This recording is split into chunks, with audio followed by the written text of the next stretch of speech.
So recently, I had this woman on my podcast who I don't want to tell you who she is because I don't want you to connect the story I'm about to tell you. But she was on my podcast recently, and I think even in the episode, she mentions how she was picked up by a traditional publisher, that she met somebody who was a publisher. She told them her book idea, and she ended up getting traditionally published by them.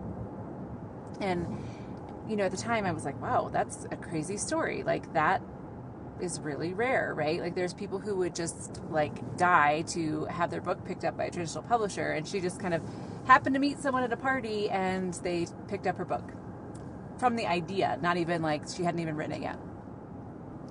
So this morning, the same author came and spoke to my author community, and that was one of the questions that I wanted to ask her while she was there was, just more, I wanted to hear more about how she pitched her idea, how she was picked up by a traditional publisher.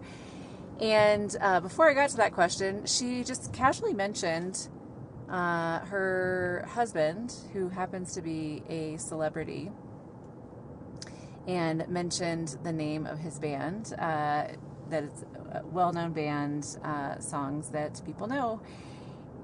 And I realized, and I do not want to take away anything from this woman, her book, her message. I think that she has a great book, great message, so nothing against her for that. But the reality is, she probably has connections to people that we don't all have connections with, right?